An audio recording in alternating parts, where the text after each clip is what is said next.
বাংলাদেশে দেখার কথা না তো, কারণ সবচেয়ে বড় কথা হলো কি, ধরেন ভারত যে ওনাকে 2 ঘন্টা 2.5 ঘন্টা বসায় রাখছে, আমি ভারতে যে রণধীর জয়সওয়াল ওনার যে বক্তব্যটা পাওয়া গেল, ওটাই তো ওনাদের অফিসিয়াল স্টেটমেন্ট।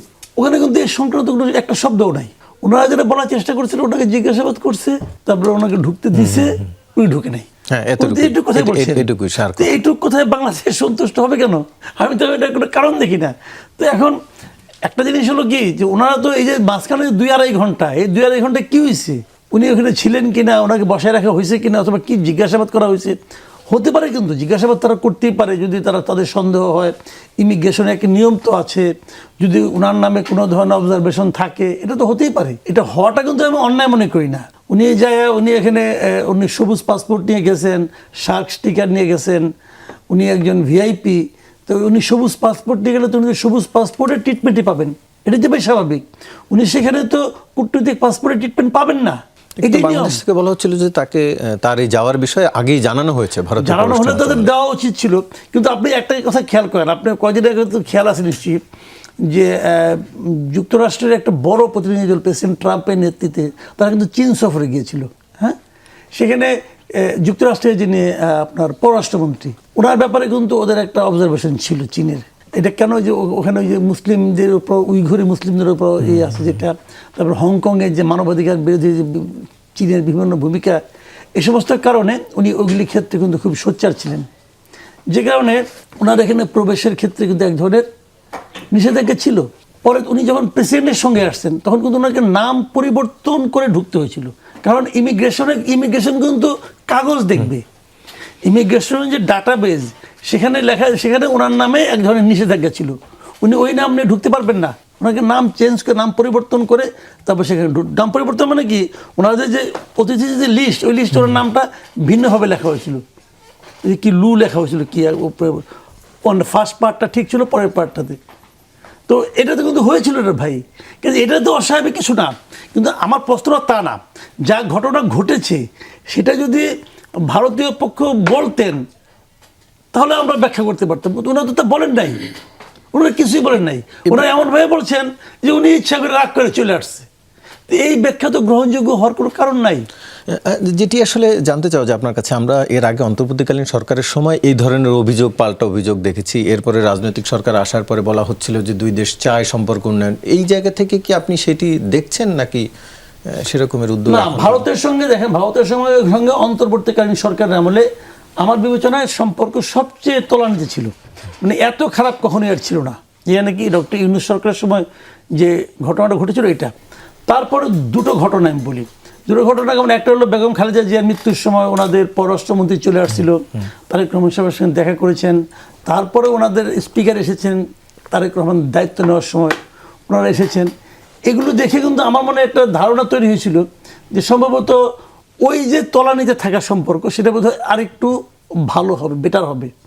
এবং তারপর যখন দেখলাম আমাদের পররাষ্ট্রমন্ত্রী প্রথম ভারত সফরে গেলেন, তখন আমার এই প্রত্যাশাটা ছিল হয়তো এখন পরিস্থিতি, পরিবেশ একটু চেঞ্জ হবে। কিন্তু তা কি হয়েছে? হয়নি তো। এখন এটা না হওয়ার পেছনে আমাদের তো কোনো দোষ আমি দেখি না। আমরা তো সবই করেছি। আমাদের নতুন সরকার আসার পর তো পররাষ্ট্রমন্ত্রী প্রথমে ভারতেই গেছে, তাই না? তো তারপরে যদি ওনারা মনে করেন যে না আমরা আগের মতোই খারাপ আছি, বরঞ্চ ওনাদের দেখলাম যে আমাদের এখানে পুশ ইন করাচ্ছেন, আমাদের নিয়ে উল্টাপাল্টা, ওনাদের যতই কিছু আপনি বলেন, উন্মত্ত বলেন না, ফ্যানাটিক বলেন, যাই বলেন, ভদ্রলোক তো পশ্চিমবঙ্গের মুখ্যমন্ত্রী হয়েছেন না? তো উনি যে সমস্ত কথাবার্তা বলেন, এগুলো কোনো সেন্সিবল কথাবার্তা হইলে বলেন আপনি, যে সমস্ত কথা উচ্চারণ করেন। তো হচ্ছে তো, আসামের মুখ্যমন্ত্রী কি বলছে? আসামের মুখ্যমন্ত্রী কিছুদিন আগে বলতেছিল যে উনি নাকি প্রতিদিন সকালে ঘুম থেকে উঠে ঈশ্বরের কাছে প্রার্থনা করেন যেন বাংলাদেশের সঙ্গে ভারতের সম্পর্ক ভালো না হয়। এই জন্য প্রার্থনা করেন যে ভালো হয়ে গেলে ওই বিজেপির সঙ্গে নাকি বিএসএফ এর সম্পর্ক তখন বেশ হাসি ঠাট্টা বন্ধুর মতো হয়ে যায়। আর যদি তখন তারা কেউ পুশ ব্যাক করতে পারে না, তাদের ভাষা যেটা পুশ ব্যাক। আর যদি ভালো না হয় তাহলে প্রতিদিন 5টা 10টা করে ঠেলে তারা ভিতরে পাঠাতে পারে। এই জন্য সে প্রার্থনা করে যে যেন সম্পর্ক ভালো না হয়। এবং উনি তো বিজেপির একজন লিডার, উনি একটা রাজ্যের মুখ্যমন্ত্রী। তো এটা যদি ওদের মানসিক অবস্থা হয়, তো সেখানে যা হয়েছে এটাই স্বাভাবিক। এখানে আমি মনে করি এটা কারোর জন্য কোনো লাভজনক না, আমি এটা পার্সোনালি মনে করি। কিন্তু আবার দুটো প্রতিবেশী রাষ্ট্রের মধ্যে এই ধরনের সম্পর্ক থাকাও ঠিক না। লস হচ্ছে, ওনাদের লস হচ্ছে না, আমাদের হচ্ছে, ওনাদের হচ্ছে। জি, আমাদের সাথে এরই মধ্যে যুক্ত হয়েছেন অ্যাডভোকেট মোহাম্মদ আলী, সম্পাদক বাংলাদেশ সুপ্রিম কোর্ট আইনজীবী সমিতি। আপনাকে আলোচনায় স্বাগত জানাচ্ছি। আলোচনা করছিলাম আমরা তথ্য উপদেষ্টার বাংলাদেশে ফিরে আসা নিয়ে। প্রসঙ্গে মাসুদ কামাল ভাই বলছিলেন পুশিনের কথা। এটিও সত্যি যে মাঝখানে 2-1 দিন গ্যাপ থাকার পরে গত রাত থেকে আবারও পুশিনের চেষ্টা হয়েছে, অর্থাৎ আমাদের এখানে। এটি যেমন সত্য, আবার সংসদে হান্নান মাসুদের একটি অভিযোগ আপনি নিশ্চয়ই শুনেছেন, গণমাধ্যমে খবর এসছে। তিনি বলছেন তার অভিযোগ যে আগের সরকারের স্বরাষ্ট্রমন্ত্রীর মতো বর্তমান মন্ত্রীও ভারতের সুরে কথা বলছেন, এবং তিনি বলছেন সব হত্যা সীমান্ত হত্যা নয়। একটু আপনার কাছে জানতে চাও যে আসলে কি মন্ত্রীরা ভারতের পক্ষপাতিত্ব করছেন? কেউ পার্শ্ববর্তী দেশ ভারত, তারা একটা বড় রাষ্ট্র, তাদের বাংলাদেশের উপর প্রভুত্ব সৃষ্টি করার একটা চেষ্টা সবসময় রয়েছে, এবং এটা রাজনৈতিক ভাবে বাংলাদেশে কোন দল ক্ষমতায় থাকে তার উপরে এটা নির্ভর করে। আমরা বর্তমানে লক্ষ্য করছি যে মাসুদ কামাল ভাই যে কথাটা বলেছেন যে ভারতের পশ্চিমবঙ্গে বর্তমানে যিনি মুখ্যমন্ত্রী হয়েছেন প্রতিদিনই তিনি বাংলাদেশ নিয়ে বক্তব্য দিচ্ছেন এবং আপত্তিকর বক্তব্য দিচ্ছেন, যেটা আসলে পারস্পরিক সম্পর্কের জন্য এটা আসলে সুখকর নয়। এবং তিনি গতকালকেও তাদের পশ্চিমবঙ্গের বিধানসভায় বলেছেন যে বাংলাদেশে 10,000 ইতিমধ্যে পুশিন করা হয়েছে এবং 1800 ইতিমধ্যে তাদের ক্যাম্পে আছে, যাদেরকে ইতিমধ্যে পাঠানো হবে। তো এটা আসলে কোনোভাবেই কাম্য নয়। আর আমাদের বাংলাদেশের স্বরাষ্ট্রমন্ত্রী যেভাবে কথা বলছেন, কথার মধ্যে অবশ্যই একটা ভারসাম্যতা থাকতে হবে, কারণ কথার দ্বারা যদি আবার উত্তেজনার সৃষ্টি হয়, আমরা যেটা চাচ্ছি যে পার্শ্ববর্তী দেশ ভারতের সাথে বাংলাদেশের একটা সম্পর্ক হোক, শীতল সম্পর্ক থাকুক, একটা নিবিড় সম্পর্ক থাকুক। এটা বড় ভাই ছোট ভাই সম্পর্ক যেন না হয়, পরস্পর আন্তরিক একটা সম্পর্ক থাকুক, এবং এই সম্পর্কের যেন একটা ভারসাম্য থাকে। এখন বাংলাদেশের বক্তব্যের মাধ্যমে যদি সেই ভারসাম্যহীনতার সৃষ্টি হয়, তাহলে সে ধরনের বক্তব্য না দেওয়াই উচিত। এবং আমি মনে করি যে মাননীয় স্বরাষ্ট্রমন্ত্রী যেভাবে কথা বলছেন এভাবেই তার মেপে মেপে কথা বলা উচিত, এবং আমাদের পররাষ্ট্রমন্ত্রীরও মেপে মেপে কথা বলা উচিত, যাতে সম্পর্কটা শিথিল হয়।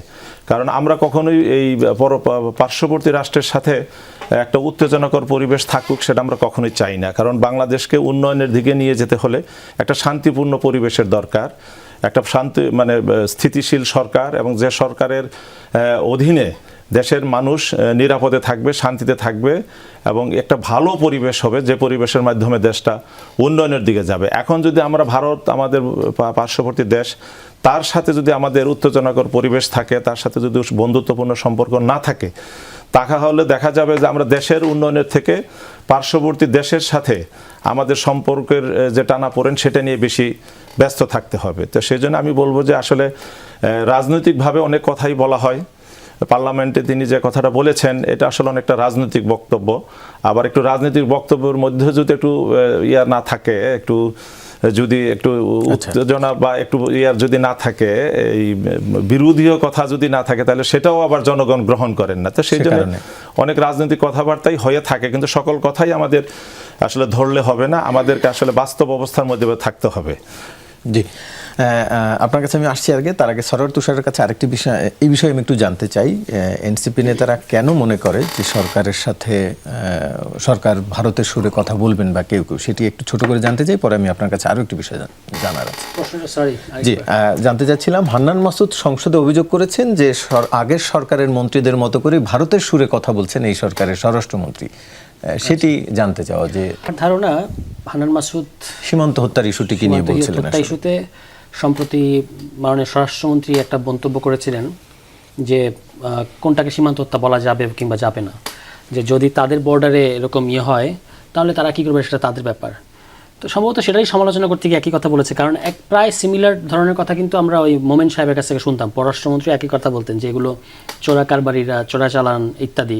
এখন ঘটনা হচ্ছে যে আপনি ধরা যাক অবৈধ অনুপ্রবেশকারী, ওই যুক্তিতে ধরে নিলাম, কিংবা চোরা কারবারি, তাকে সে যদি ভারতে প্রবেশ করতে যায়, ভারতের ডোমেস্টিক ল বলেন আর ইন্টারন্যাশনাল ল বলেন, কোনো আইন অনুযায়ী তো তাকে শুট অ্যাট সাইট এটা অ্যালাউ করে না, তাই না? এবং আপনি এখানে সমন্বয় করতে পারেন বাংলাদেশের সাথে, মানে বাংলাদেশ তো কাউকে, ভারতীয় কাউকে এই পর্যন্ত, এই যে আপনি এখন পুশিন করছেন, কারোর দিকে গুলি করেছে?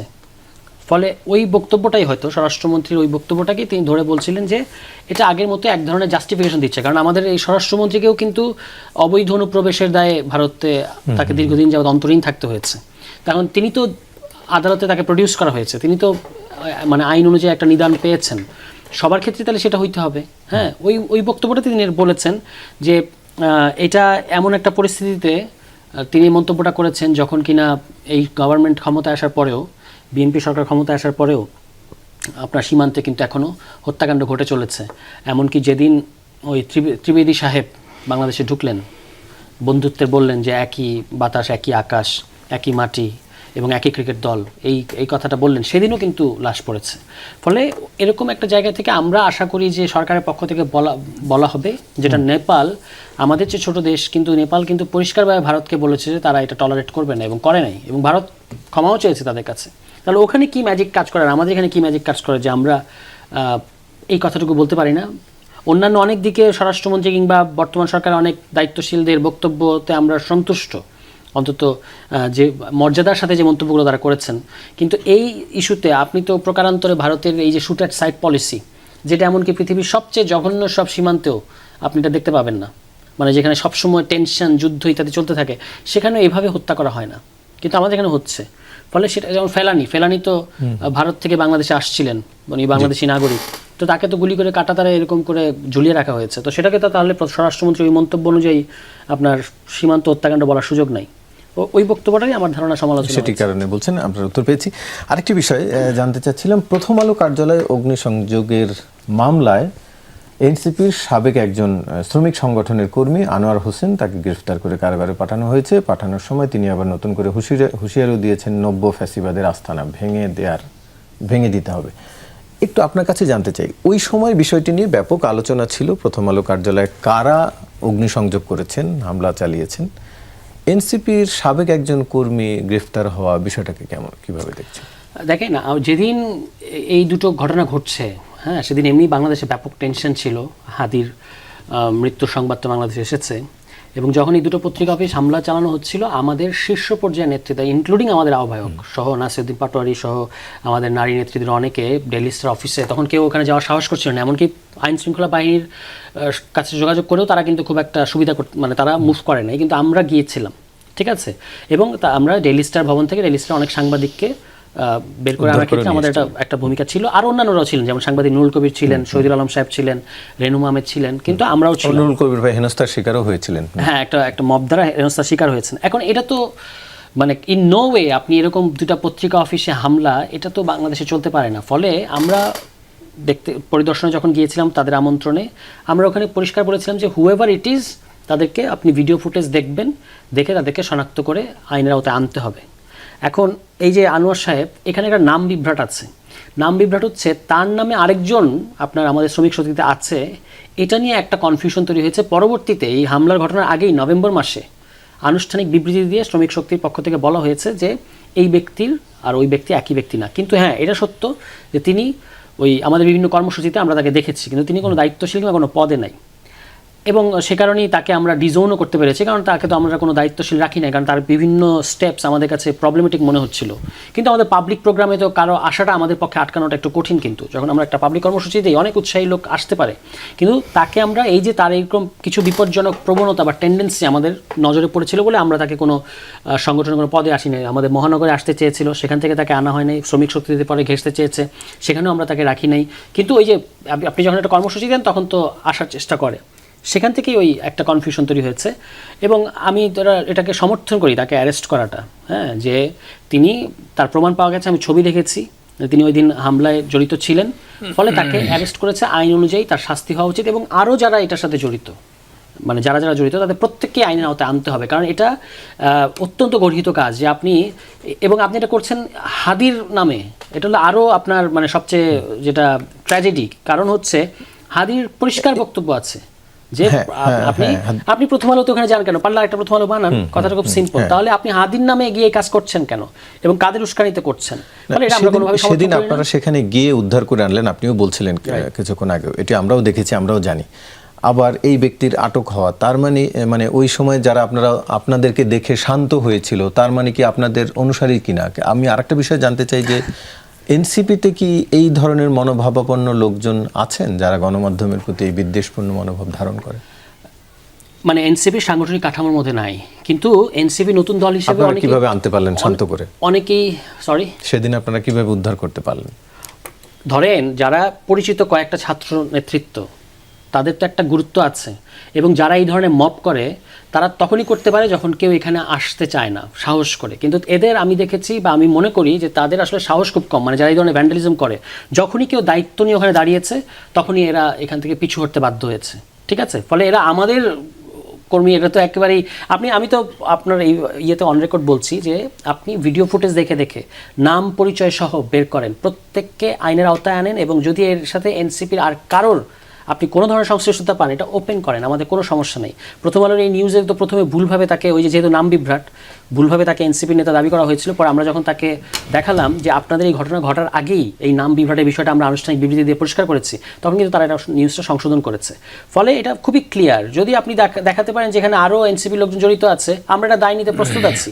কিন্তু আমার মনে হয় যে এটা একটা খুবই যেহেতু সেন্সিটিভ বিষয় এবং গণমাধ্যমের উপর হামলা, এটা বাংলাদেশে আমরা কখনো চাই না। ফলে এখানে আমরা অনুমানের ভিত্তিতে আলোচনা করলে একটা বিভ্রান্তির সৃষ্টি হতে পারে। আপনি ভিডিও ফুটেজ দেখে দেখে যারা দোষী তাদেরকে শনাক্ত করে আইনের আওতায় আনেন, এক্ষেত্রে আমাদের পূর্ণ সমর্থন আছে।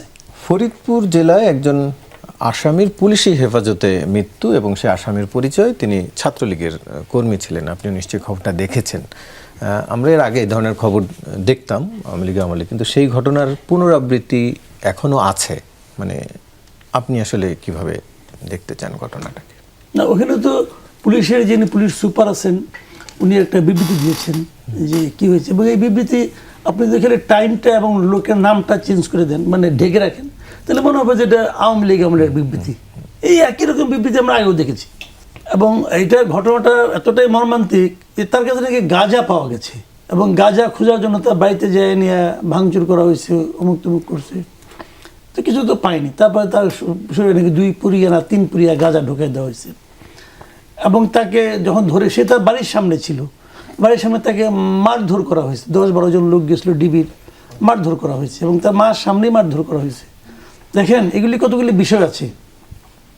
আপনি এই যে ঘটনাটা ঘটাচ্ছেন, এটা কীভাবে ঘটেছে, কেন কি হয়েছে, এটা বোঝার জন্য কিন্তু রকেট সায়েন্স অর্জন করতে হয় না। আমরা সবাই জানি এই পুলিশকে কি আমরা চিনি না? চিনি, কিন্তু বিষয়টা এতটাই মর্মান্তিক যে ওখানকার বিএনপির যিনি বোধহয় মহাসচিব, ওখানকার ওই যে সাধারণ সম্পাদক, জেলা সাধারণ সম্পাদক, উনি নিজের ফেসবুকে পোস্ট দিয়েছেন এটা নিয়ে, যে উনি খুব হতাশ হয়েছেন এবং বলেছেন যে এই পুলিশটা আগের মতো আচরণ করছে। তো এটাকে এটা কেন? আপনি দেখেন কালকে একটা ঘটনা ঘটছে, আর কালকে, হ্যাঁ গতকালকে ওই চট্টগ্রামে একটা ঘটনা ঘটছে। যুবলীগ করতে একটা ছেলে, সে তার বাড়িতে এক জমি নিয়ে একটা গণ্ডগোল হচ্ছিল, জমির জন্য ভূমি অফিসে শুনানি হবে, সেখানে সে গিয়েছে, ওইখান থেকে তাকে পুলিশ ধরে নিয়ে আসছে, এবং তার বিরুদ্ধে 2024 সালে না 25 সালে একটা মামলা দিয়ে দিচ্ছে। 2025 সালে একটা মামলা নাকি 24 একটা মামলায় ওই পুরোনো মামলা, ওর মামলা তার নাম টাম নাই, কিন্তু ওই যে আরও অনেকে আছে এর মধ্যে ঢুকাই দেয় আর কি। যে এটাও কি, এটা তো আগের স্টাইল, এটা তো আওয়ামী স্টাইল। এই যে স্কুলিংটা, এটা তো আওয়ামী স্কুলিং। ওই সময়টা হইতো না, এরকমই হইতো। তাহলে ভাই আমরা পার্থক্যটা কি পাইলাম? মূল বক্তব্যটা হলো এখানে দেখেন, এই যে পুলিশটা আমি যে বলি ডিবির যে লোকটাকে ধরলো, ফরিদপুর থেকে অবশ্য ডিবির ওসিকে প্রত্যাহার করা হয়েছে। তো প্রত্যাহার করার কারণে আমার ধারণা ওর মা বোধহয় খুব খুশি হয়েছে যে আমার সন্তান হারানোর কোনো দুঃখ নাই। কেন দুঃখ নাই? ডিবির ওসিকে তো প্রত্যাহার করছে, বিরাট খুশি। বিষয়টা কি এরকম? এরকম তো না ভাই। প্রত্যাহার মানে তাকে তো আগে থেকে পোস্টিং দিয়ে দেবে। তো আমার কথাটা হলো কি, এই যে ডিবির ধরনের ওসি হতে আমি একজন লোক সিঙ্গেল আউট করতেছি, এই যে ওসি সাহেব, ওনার নিয়োগ কি অন্তর্বর্তী সরকার আমল হয়েছে? তা তো হয় নাই। বিএনপি আমল হয়েছে না? তাও হয় নাই। আরও আগের থেকে সে আছে, পুরো আমল থেকে আছে। আওয়ামী লীগের 15 বছর সে তো ছিল, বহাল তো ছিল। ওই 15 বছর সে ছাত্র দল অথবা যুব দল অথবা শিবির, এদের সঙ্গে সে যে আচরণটা করছে, এখন সে সেই আচরণটা এদের সঙ্গে করতেছে। কেন করতেছে? কারণটা হলো ওই সময় সে ওই সময়ের সরকারি দলকে খুশি করতে চেয়েছে, বলতে চেয়েছে যে আমি আপনার লোক, আমি আপনার হয়ে মাস্তানি করছি, আমি আপনার হয়ে যা যা করা দরকার তার চেয়েও বেশি করছি, অতএব আপনি আমাকে আপনার গুডবুকে রাখেন বলছে। একই কাজ সে এখনো বলতেছে। দেখেন, আমি আসলে গুপ্ত ছিলাম, আমি আসলে আওয়ামী লীগ ছিলাম না ভাই, আমি হলাম আপনার লোক। আসলে ওই সময় গুপ্ত অবস্থায় ছিলাম। দেখেন না আপনার কত অনুগত, আপনার হয়ে আমি এদেরকে মারতেছি, এদেরকে পিটাইতেছি, এদেরকে ধরে ধরে আমি মানে হত্যা করতেছি। এবং এদের এই হত্যাটা কিন্তু মানে সরকারকে কিন্তু ওই একটা লোককে হত্যা করতে দেখাচ্ছে না, সে ওই একটা লোককে এই সঙ্গে এই আচরণটা করে পুরো দেশের মধ্যে একটা মেসেজ দিচ্ছে যে এখন তোমরা যে সরকারের আন্ডারে আসো, এই সরকার কিন্তু এরকম বেপরোয়া, তারা কিন্তু পাইলেই ধরে মাইরে ফেলাবে। এই মেসেজটা, যে মেসেজটা নাকি আওয়ামী লীগ সরকার খুব ইন্টেনশনালি মানুষের মধ্যে ছড়াই দিছিল, সেই একই মেসেজ এরা দিচ্ছে। এবং এটা দেওয়ার মাধ্যমে কি হচ্ছে? এটা দেওয়ার মাধ্যমে সাধারণ মানুষের মধ্যে কার প্রতি ভয়টা আসতেছে, কার প্রতি ঘৃণাটা আসতেছে, সেটা কিন্তু ওই পুলিশ অফিসারের কেউ নাম জানবে না। ওই পুলিশ অফিসার কে নাম জানি না তো আমরা, কেউ জানি। দায় কিন্তু আসবে এই বিএনপি গভর্নমেন্টের উপর, যেগুলো বিএনপি গভর্নমেন্ট না চালিকার হয়। মানুষ কিন্তু এভাবে বলতেছে। তো এইরকম একটা একটা ঘটনা আমি তো মনে করি যে ফরিদপুরে যিনি বিএনপি লিডার আছেন তাকে বিএনপি গভর্নমেন্ট উচিত যে একটা মানে ধন্যবাদ দেওয়া, যে তুমি আমাদের দলটাকে রক্ষা করার চেষ্টা করতেছো, যে এর সঙ্গে ভাই আমরা নাই, এর সঙ্গে ধান্দাবাজ লোকগুলি আছে। তো এইটা হয় কি জানেন, মানে তারেক রহমান দায়িত্ব নেওয়ার আগে এবং পরে বারবার বলতেছেন যে উনি আইনের শাসন প্রতিষ্ঠা করতে চান। এটাকে আইনের শাসন কেউ বলবে, উনি বলুক, ওনার দল, ওনার মনে করেন আমাদের একজন আইনজীবী আছেন, উনি বলেন এটাকে আইনের শাসন। হইল এটা কিছু? হইল না তো। আজকে আবার দেখলাম বগুড়া এক ঘটনা, বগুড়া এক ডাক্তার, তাকে নাকি লোকে অনেকে গরিবের ডাক্তার না কি বলে, যাই বলে বলুক, ওটা আমার ব্যাপার না। উনি একটা বিয়ের অনুষ্ঠানে গেছেন, ওইখান থেকে তারা ধরে নিয়ে এসে ই করছে।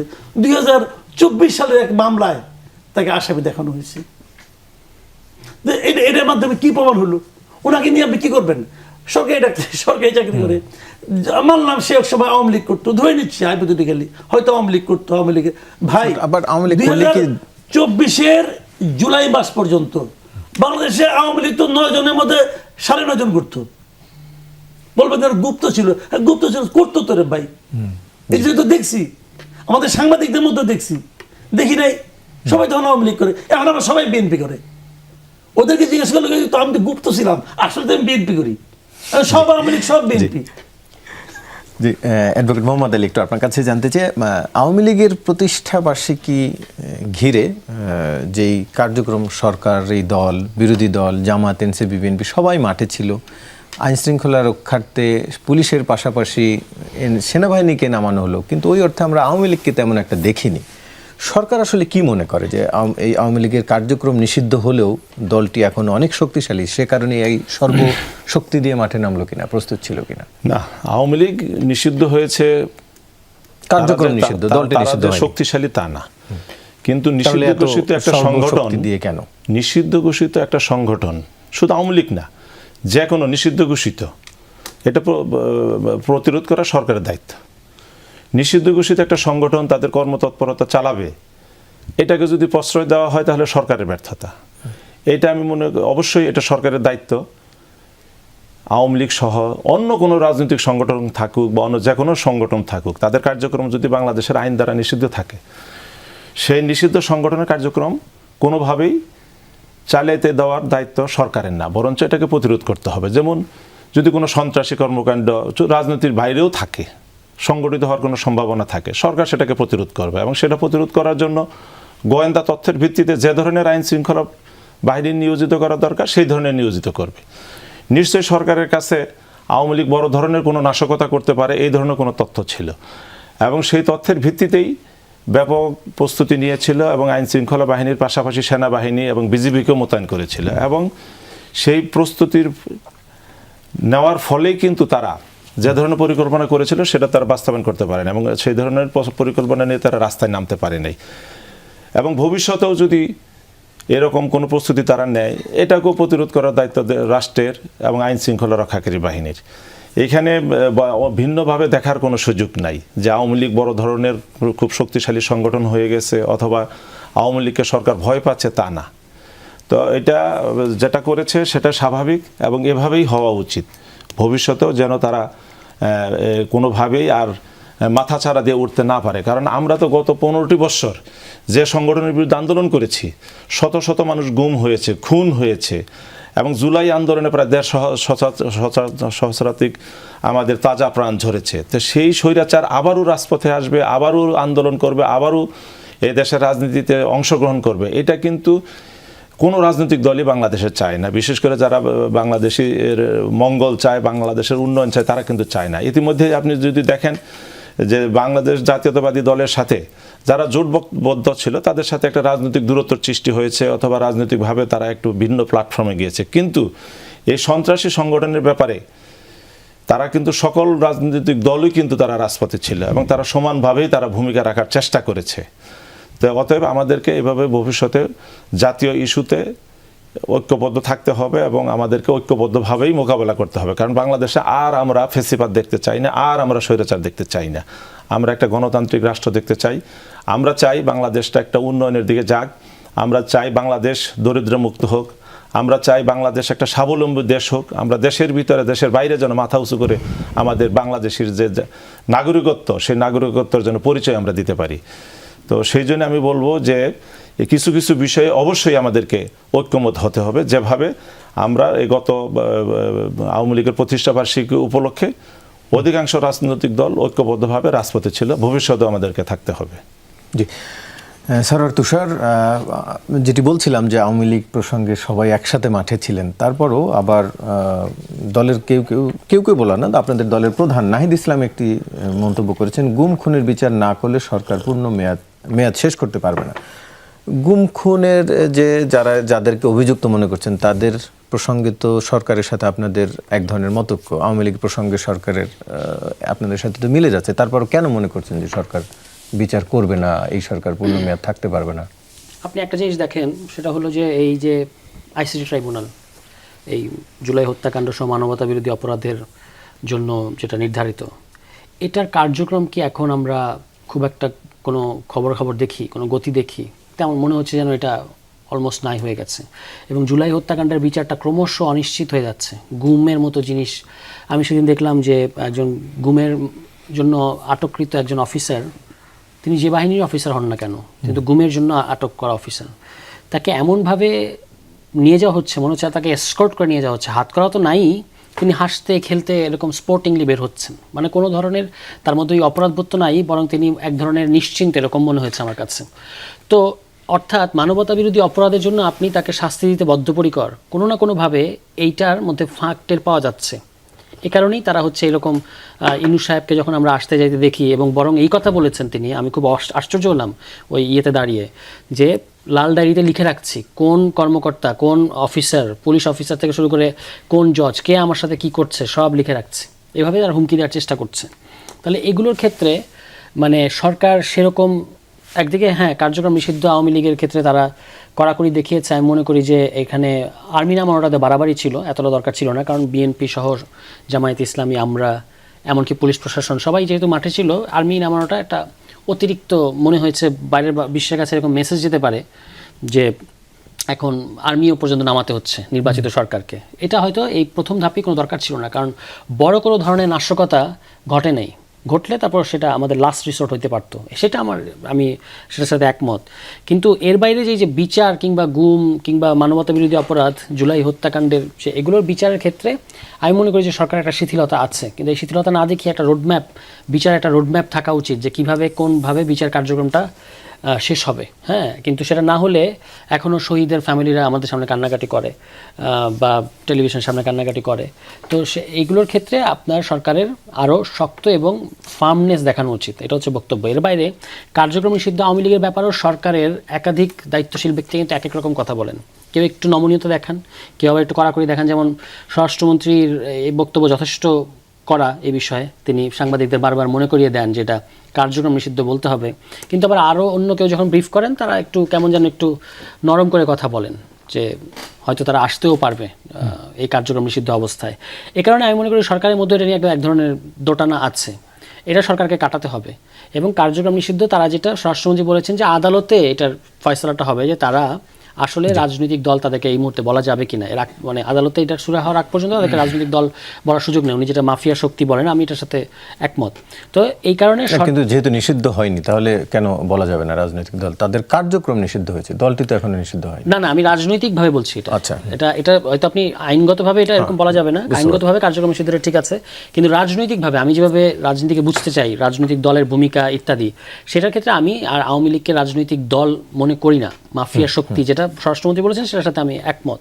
এবং এই বক্তব্য, এটা তো সরকারের রাজনৈতিক বক্তব্য স্বরাষ্ট্রমন্ত্রী, কিন্তু আসলে জিনিসটা তো ফয়সালা হতে হবে আদালতে। তো সেই প্রসেসটা এগিয়ে নেওয়া উচিত। এইটা কিন্তু আমরা পার্লামেন্টে তুলেছি যে দল হিসেবে আওয়ামী লীগের বিচার প্রক্রিয়াটা এগিয়ে নিতে হবে, সেই ব্যাপারে এখনো পর্যন্ত কোনো পদক্ষেপ দেখা যাচ্ছে না। আমি এখানে একটু সাপ্লিমেন্ট করব। জি, একদম ছোট করে। হ্যাঁ জি, সাপ্লিমেন্টটা হলো যে এই বাংলাদেশে একটা সন্ত্রাস বিরোধী আইন আছে, সেই আইনের ভিতরে একটা তফসিল আছে, যে সেই তফসিলে উল্লেখ আছে বাংলাদেশে কোন কোন রাজনৈতিক সংগঠন নিষিদ্ধ। আওয়ামী লীগ কিন্তু সেখানে তফসিলভুক্ত একটা নিশ্চিত রাজনৈতিক সংগঠন, অর্থাৎ এর যে কোনো কর্মকাণ্ড কিন্তু সন্ত্রাস দমন আইনের অধীনে একটি অপরাধ। এবং আমার মারুফ কামাল ভাই যে কথাটা বলেছিলেন যে পুলিশি হেফাজতে যে একটা লোক মারা গিয়েছে, আমাদের দেশে কিন্তু হেফাজতে নির্যাতন আইন একটা আছে, হ্যাঁ, নির্যাতন নিবারণ একটা আইন আছে। সেই আইনটাকে আরেকটু সংশোধন করে আমরা যদি এই আইনটাকে প্রয়োগ করি ভবিষ্যতে, তাহলে দেখা যাবে যে এই হেফাজতে নির্যাতন বা হেফাজতে মৃত্যু এইটা অনেকটা কমে যাবে। একটি সংবাদ নিশ্চয় আপনি খেয়াল করেছেন যে এমপিরা অর্থাৎ সংসদ সদস্যরা নিজ নিজ আসনের অবকাঠামো উন্নয়নের জন্য 50 কোটি টাকা বরাদ্দ পাবেন 5 বছরে। আবার দুদিন আগেই আরেকটি সংবাদও আমরা দেখেছি যে এই অর্থ বছরে যে 5 কোটি টাকা বরাদ্দ ছিল সেটি সরকার ফেরত দিচ্ছে, সেটি সরাসরি পাবেন না, প্রধানমন্ত্রী কার্যালয়ের অনুমোদন লাগবে। প্রথমটি দুদিন আগের সংবাদটি অনেকে আশাব্যঞ্জক মনে করলেও পরেরটি আবার মনে করছেন তাহলে আগেরটি কি সিদ্ধান্ত, পরেরটি কি সিদ্ধান্ত, আপনি কিভাবে দেখেন? এখন প্রথমত কথা হলো কি, এমপিদের মাধ্যমে উন্নয়ন কার্যক্রম পরিচালনা করার এম বিরোধী। কারণ আমার দেশে তো এখন স্থানীয় সরকার বলতে একটা বিষয় আছে, এটা এই মুহূর্তে ইলেকটেড স্থানীয় সরকার না, লোকাল গভর্নমেন্ট নাই, ঠিক আছে, 2 দিন পরে তো হবে। এখন তো একটা প্রশাসক আছে, তো স্থানীয় সরকার এদের তো কাজ আছে ভাই, ওদের কাজটা কি? আপনি যদি এমপি সাহেবদের দিয়ে এত কাজ করান, এমপি সাহেবদের হাতে যদি এত ক্ষমতা দেন, তাহলে স্থানীয় সরকারের কাজটা কি থাকে? শুনেন, আপনি যত কিছুই বলেন, একটা দেশের আপনি যদি উন্নতির কথা ভাবেন যে আমাদের দেশে উন্নতি করতে হবে, তাহলে স্থানীয় সরকারকে শক্তিশালী করা ছাড়া ভাই কোনো বিকল্প নাই, কোনো বিকল্প নাই। আপনি যে দেখেন যে সমস্ত জায়গায় লোকাল গভর্নমেন্ট স্ট্রং না হবে, সেই দেশে উন্নতি হবে না। ওই হবে, মনে করেন আগে গোপালগঞ্জের যে হয়েছে, এবার বগুড়ার হবে, এর চেয়ে বেশি কিছু হবে না, ওইটুকুই হবে। আমাদের মীর শাহ আলম সাহেব ওনার এলাকায় উন্নতি করবে, ওনাদের একজন ছিল আসিফ মাহমুদ, উনি মুরাদনগরে উন্নতি করবে, এই তো করবে। বা এটা তো কোনো প্রপার ওয়ে না। আপনার ক্ষমতা আছে, আপনি করতেছেন, তা কেন সারা দেশে যে একটা আপনার ইকুয়াল ডিস্ট্রিবিউশন সব জায়গায়, এটা স্থানীয় সরকারের মাধ্যমে করতে হবে। তো আমরা আগে সরকার আমলে বলছিলাম যে ভাই এটা দরকারটা কি, আপনি একজন যে মেম্বার অফ পার্লামেন্ট হবে, তাকে পার্লামেন্টের তো অনেক কাজ, এগুলি করুক তারা, তার এলাকার উন্নয়ন কাজ করতে হবে। কেন উন্নয়ন কাজ করলে তো ওখানে তো আরেকটা তারকে কেন্দ্র করিয়া আরেকটা চাঁদাবাজ গ্রুপ এখানে গড়ে ওঠে, এর তো কোনো দরকারই নেই। আপনি স্থানীয় সরকারে এখন প্রশাসক আছে, এরা করুক, আবার প্রশাসকের আপনি দ্রুত ইলেকশন দিয়ে দেন, ইলেকশন দেওয়ার পর তারা করবে এই কাজগুলো, এখানে এরা করবে। এটা আমি মনে করি এটা আসলে হয়েছে জানেন, সবসময় আপনি দেখবেন যে আমলাতন্ত্রকে আপনি কখনো হটাতে পারবেন না। এই কারণে পারবেন না যে আইনটা তো ওরাই করে, ওরা করার সময় একটা কিছু ওখানে ভিতরে একটা জিনিস ঢুকাই দিচ্ছি। প্রশাসনকে আপনি কখনো করতে পারবেন, প্রশাসন তো ওরাই করতেছে। তো এখন আইন করতেছে এরা, তো এরা এই কাজগুলি করতেছে। গাড়িগুলি পায় নাই, চক্ষু লজ্জার খাতিরে গাড়ি নিবেটা করেছে, এখন ওটা পোষাইতে হবে না, এইভাবে পোষাই দিছে, কোনো সমস্যা নাই। বাট এটা খুবই খারাপ একটা টেন্ডেন্সি আমি মনে করি। জি, ভিন্ন আরেকটি প্রসঙ্গে অ্যাডভোকেট মোহাম্মদ আলী, একটু আপনার কাছে জানতে চাই, আদালতের প্রসঙ্গে আসলে জামাতপন্থী 7 ডেপুটি অ্যাটর্নি জেনারেল এবং 11 সহকারী অ্যাটর্নি জেনারেল পদত্যাগ করেছেন। এই পদত্যাগটিকে আবার বিএনপি আইন বিষয়ক সম্পাদক তিনি বলছেন এটি এক ধরনের রাজনৈতিক স্ট্যান্ডবাজি। মানে কেন তারা পদত্যাগ? দেখেন, তাদের তো আগেই পদত্যাগ করা উচিত ছিল। তারা একটা রাজনৈতিক দলের আদর্শে বিশ্বাসী এবং সেই দলের তারা শীর্ষ অনেকেই খুব ভালো গুরুত্বপূর্ণ পদে আছেন। যখন তাদের দল বিরোধী দলে চলে গিয়েছে, তখন তো তাদের এই পদে থাকার আর কোনো ছিল না, সুযোগ ছিল না, এবং তাদের অনেকে আগেই চলে যাওয়া উচিত ছিল। তারা গিয়েছেন, কারণ হলো যে না, কিন্তু অ্যাটর্নি জেনারেল কার্যালয়টা কি আসলে দলীয় কার্যালয় কিনা? না, আমি সেটা বলি না, আমি বলি যে তারা আবার গেলেন, দেখেন দলীয় কথাবার্তা বলেই চলে গেলেন। তারা কি বললেন যে আমরা একটা রাজনৈতিক দল জামাত ইসলামের তারা নেতাকর্মী, এটা কিন্তু তারা স্বীকার করেছেন। না, তারা গেছেন হচ্ছে সংস্কার না হওয়ার, না, সেই এটা প্রতিবাদ দোষারোপ জানিয়ে। করেছেন যে সংস্কার না হওয়ার বা পৃথক সচিবালয় প্রতিষ্ঠা না হওয়ার কারণে তারা গিয়েছেন। এটা হলো একটা রাজনৈতিক স্ট্যান্ড, বা যে একটা কিছু বলে যেতে হয় তাই। এখন আপনি যে দপ্তরই চালান, যে চালান, সেখানে কিন্তু কাজের একটা গতি আনতে হবে। এখন যারা রাজনৈতিকভাবে বাংলাদেশ জাতীয়তাবাদী দলের আদর্শে বিশ্বাস করে, তারা কিন্তু দলের সকল কার্যক্রমকে তারা সমর্থন করে। পাশাপাশি এই দল রাষ্ট্র পরিচালনায় যে সমস্ত কার্যক্রমকে গ্রহণ করেছে সেগুলোকেও তারা সমর্থন করে। এখন আপনি একজনকে দায়িত্ব দিলেন, তিনি এই সরকারের কার্যক্রমকে সমর্থন করেন না, তার এটা ভালো লাগে না, সেখানে কিন্তু কাজের গতি আসবে না। আরেকটা বিষয় হলো যে তাদের প্রতি কি পদত্যাগের চাপ ছিল? না, কোনো চাপ নেই। অ্যাটর্নি জেনারেল কার্যালয় এইটা একটা রাষ্ট্রের প্রতিষ্ঠান এবং এটা সংবেদনশীল একটা প্রতিষ্ঠান। এইখানে রাষ্ট্রের অনেক গোপনীয় বিষয় থাকে, আইনগত বিষয় থাকে বা অন্যান্য বিষয় থাকে। তো সেইখানে বিশ্বস্ত লোক অবশ্যই এই সরকার খুঁজবে, যে অন্ততপক্ষে যারা এই অ্যাটর্নি জেনারেল অফিসের বিভিন্ন দায়িত্ব থাকবেন, তারা অন্ততপক্ষে যাই হোক সরকারের কোনো গোপন তথ্য তারা প্রকাশ করবেন না। তার মানে কি মিন করে না যে আপনারা মানে সরকার পরোক্ষভাবে তাদের এক ধরনের চাপে রেখেছিল, যে কারণে তারা পদত্যাগ? না, তারা কোনো চাপেই ছিল না, তারা কোনো চাপে ছিল না এবং চাপের কোনো কথাও তারা বলে নাই। দেখেন, সরকার তাদেরকে কোনো চাপ দিয়েছে এই ধরনের কোনো বক্তব্য তারা দেয় না। তারা রাজনৈতিক বক্তব্য তুলে ধরেছে যে সংস্কার হচ্ছে না। তারা বলতেছে যে পৃথক সচিবালয় গঠনের আইনটা বাতিল করা হয়েছে, সেই অভিযোগ এগুলো কিন্তু চাপের কথা না। সে অভিযোগ কি মিথ্যা? যে অভিযোগেতে সেটিকে যে স্ট্যান্ডবাজি বলছেন, তারা যে অভিযোগগুলো করছে সেটি কি মিথ্যা? না, সেটা সত্যও না।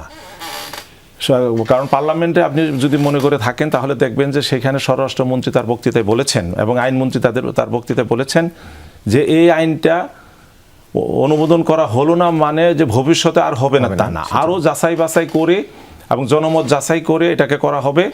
এবং যেহেতু একটা অত্যন্ত গুরুত্বপূর্ণ একটা বিষয়, সেই জন্য ভবিষ্যতে এটা করা হবে, এই আশ্বাস কিন্তু তারা দিয়েছেন। জি, সময় কম আমাদের। স্যার তুষার, একটু আপনার কাছ থেকে জানতে চাই আরেকটি ভিন্ন বিষয়। গণমাধ্যমের আরেকটি খবর আপনি নিশ্চয়ই খেয়াল করেছেন, কতটা বিকল্প হতে পারলো এনসিপি? যে স্বপ্ন দেখিয়ে আপনারা রাজনীতিতে আসলেন, নতুন রাজনীতির বন্দোবস্তর স্বপ্ন দেখাচ্ছিলেন, সেই মধ্যপন্থার রাজনীতি কি আপনারা করতে পারছেন কিনা? অ্যাবসলিউটলি। এনসিপিকে নিয়ে তো একটা মজাদার ফ্রেমিং আছে, কিন্তু এর বাইরে এনসিপি তার কোর পলিটিক্স এতটুকু ছাড় দেয় নাই। এবং গতকালকে থেকে একটা সমালোচনা হচ্ছে, আপনি তো খেয়াল করেছেন, ওই নারীদের বসা নিয়ে। কিন্তু এখানে একটা বিষয় খুব পরিষ্কার, সেটা হচ্ছে আমরা একটা অ্যালায়েন্সে আছি, ওই অ্যালায়েন্সের অনেক দলের সাথে আমাদের অনেক মতাদর্শিক পার্থক্য আছে, কিন্তু একটা জিনিস আমরা তাদেরকে পরিষ্কার করে বলেছি যে কর্মসূচিতে আমাদের নেতারা আসলে, পুরুষ নেতারা আসলে নারীরাও আসবে। এবং আমরা কিন্তু তাদের কিছুটা অস্বস্তি, কিছুটা এইসব বিষয়ে পুরনো যে সংস্কার বা কোট আনকোট সংস্কার, এগুলোর পরেও তাদেরকে আমরা এই রিয়েলিটিটা মেনে নিতে বাধ্য করেছি যে বাংলাদেশের রাজনীতিতে নারীরা আসবে। তো সেটা ফলে এটা মানে কি, মানে হচ্ছে যে এনসিপি তার পলিটিক্স, আপনি যে জোটেই থাকেন না কেন, সে তার পলিটিক্স যেটার কথা সে বলেছে, মধ্যমপন্থা সংস্কার, সব ধরনের মানুষ আসা, এটা থেকে কিন্তু সে সরে আসে নাই। এবং আমরা এই ঝুঁকিটা নিয়েছি যে যারা আমাদের মতো না, মতাদর্শের দিক থেকে আলাদা, তাদের সাথেও আমরা জোট করতে পারি, এটুকু সাহস কিংবা এটুকু মানে বোল্ডনেস আমাদের মধ্যে আছে। এখন ওই মধ্যমপন্থা বা সংস্কার যেটাই বলেন না কেন, এই প্রসঙ্গে আরেকটা আলোচনা হচ্ছে, আজকেই প্রথম আলোতেই একই পত্রিকায় কি বলে, ওয়ার্ল্ড ব্যাংকের একজন অর্থনীতিবিদ ছিলেন, মুখ্য অর্থনীতিবিদ বাংলাদেশে, জাহিদ হোসেন সাহেব, একটা অত্যন্ত চমৎকার একটা কলাম লিখেছেন। সেখানে তিনি কিন্তু বলেছেন যে সংস্কারটা কেন হলো না, কিংবা এই যে আপনি বলছেন যে কতটুকু ডেলিভার করতে পারলো। এখন এটা তো আমাদের একা ডেলিভার করতে পারার কথা ছিল না। এই যে সংস্কার সহ আমাদের যে গণতান্ত্রিক রূপান্তর, সব দল সবাই সব কিছু আগের মতো আছে। সমস্ত সংস্কারের আপনি দেখেছেন যে এনবিআর সহ গুরুত্বপূর্ণ প্রতিষ্ঠানের সংস্কারের ক্ষেত্রে তারা তাদের চাকরি বিধি লঙ্ঘন করে এসে আপনার এক ধরনের বিশৃঙ্খলা তৈরি করেছে। সকল কিছু অর্থাৎ আগের মতো থাকবে, এটার জন্য একটা শক্তি কাজ করেছে। সেখানে আমরা একটা নবীন দল হিসেবে আমরা একটা অত্যন্ত উচ্চাভিলাষ কিংবা আকাঙ্ক্ষা দেখিয়েছি, বলেছি, কমিটমেন্ট করেছি। আমরা এখনও সেটাই চেস করছি, কিন্তু এখানে এই পরিবর্তনটা ঘটানো 1, 1.5, 2 বছরের মধ্যে এটা খুবই কঠিন। কিন্তু তার মানে এটা অসম্ভব না, আমরা এখনও ওইটা করার জন্যই আমাদের রাজনীতিটা চালিয়ে যাচ্ছি।